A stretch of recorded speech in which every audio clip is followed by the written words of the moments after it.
Go ahead. Good morning all. My topic for today's presentation is microbial analysis and sensitivity pattern in suture-related corneal infections. Suture-related corneal infections following ophthalmic surgeries pose significant challenges in clinical management and can lead to adverse outcomes. Understanding microbial etiology and drug susceptibility pattern is essential for guiding antimicrobial therapy and optimizing treatment strategies. Hence, this study was carried out to analyze the microorganisms responsible for suture-related infections and determine their drug susceptibility pattern, and also to evaluate demographic and clinical profile related to these cases. It's a retrospective study conducted at a tertiary eye care hospital in South India from Jan 2020 to June 2023. Data from patients diagnosed with suture-related infections were collected and analyzed. Microbial cultures were performed to identify causative pathogens and their drug susceptibility pattern. After detailed slit lamp examination, any loose or broken suture was aseptically removed from the infiltrate site and directly inoculated onto 5% sieve blood agar, and culture plates were immediately incubated at 37 degrees Celsius in 5% CO2 incubator up to 7 days. Confluent growth of organisms in inoculated area considered as a significant, and a bacterial species were identified based on colony microscopic morphology and standard biochemical characteristics.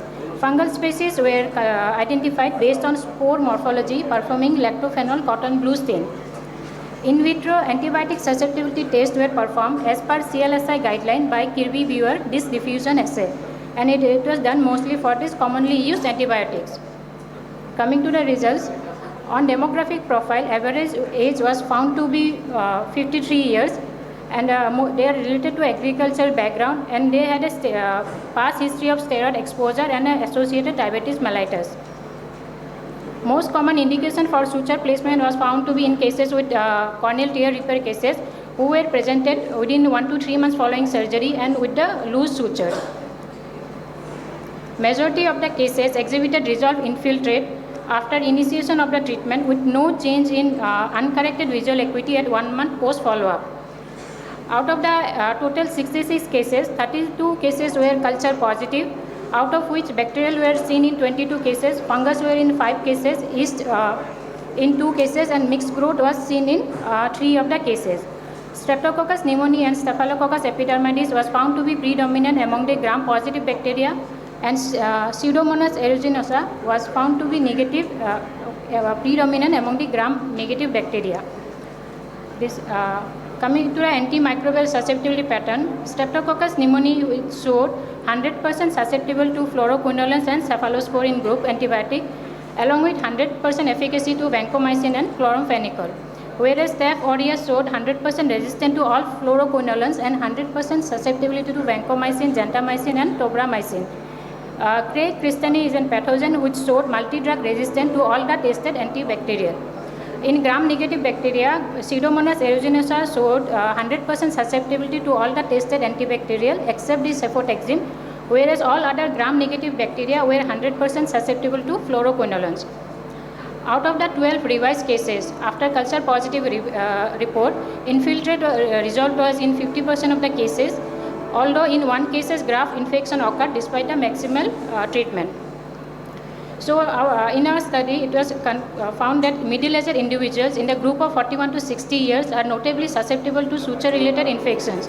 However, extreme of ages like 4 years and 70 to 77 years case in our study highlights their susceptibility and prompt management. Association of diabetes mellitus and previous exposure to steroids reveal prevalent risk factors in those cases.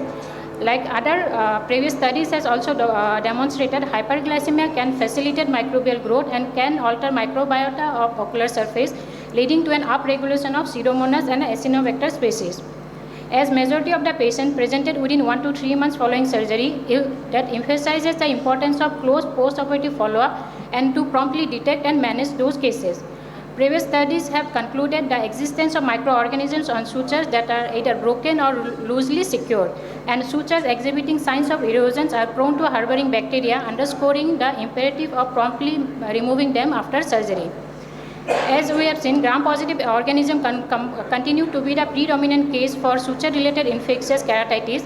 Our microbiological findings align with the findings that identify Streptococcus pneumoniae and Staphylococcus epidermidis as the predominant causative organisms. So our study concluded that empirical use of chloramphenicol at the time of suture removal and during presentation for a short course can curb the injudicious use of moxifloxacin. Chloramphenicol in combination with polymyxin B to cover both gram-positive and gram-negative bacteria is also advisable. And this strategy aims to reduce the development of drug resistance and reserve moxifloxacin for clinically warranted cases. So the key home message from this study is like, as we all know, gram-positive bacteria are commonly implicated in suture-related infections, suggesting that initiating empirical therapy with chloramphenicol in combination with polymyxin B may be preferable in cases with suture-related corneal infections. Here are my references. Thank you. Thank you.